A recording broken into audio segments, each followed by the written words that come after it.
Hello दोस्तों।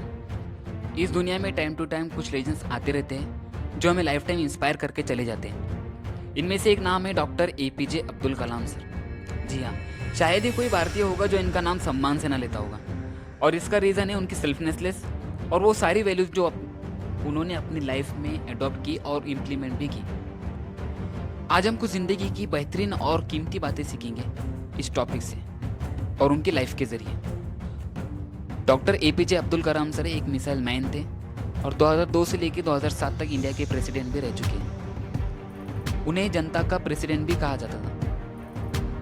आप सभी जानते हैं कलाम जी को भारत रत्न से भी नवाजा गया, जो इंडिया का हाईएस्ट से भी हाईएस्ट सम्मान है। इस वीडियो से आप जानेंगे कि उनकी तरह कैसे बना जा सकता है और उनकी बातों पे कैसे अमल किया जा सकता है। आज की जनरेशन को उनकी तरह सोचने और कुछ करने की ज़रूरत है।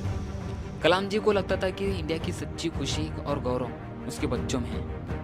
अपने 40 साल के करियर में उन्होंने बहुत से बदलाव होते हुए देखे और उन्हें कई अलग अलग इंस्टीट्यूशन में काम करने के लिए अनुभव भी मिला। कलाम जी ये मानते थे कि बदलाव बहुत ज़रूरी है, क्योंकि ये हमें कुछ नया सोचने के लिए इंस्पायर करता है और नई सोच से नया काम और एक्शन का जन्म होता है। एपीजे अब्दुल कलाम सर ने 1963 से लेकर 1982 तक इसरो में काम किया।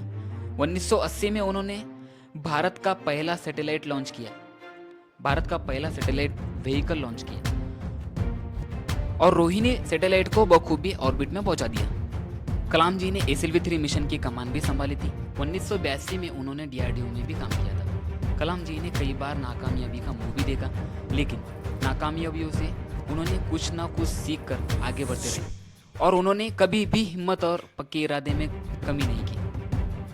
कलाम जी हमेशा कहा करते थे कि हम सबको सपने देखने चाहिए। ये एक पावरफुल फोर्स है जो मटेरियल और स्पिरिचुअल दुनिया को आपस में जोड़ती है और इसी तरह हमारे सपने हकीकत में बदल जाते हैं। बच्चों के अंदर पोटेंशियल होता है, हमें उनकी काबिलियत को सही दिशा दिखानी होगी ताकि वो देश के निर्माण में भागीदारी दे सकें।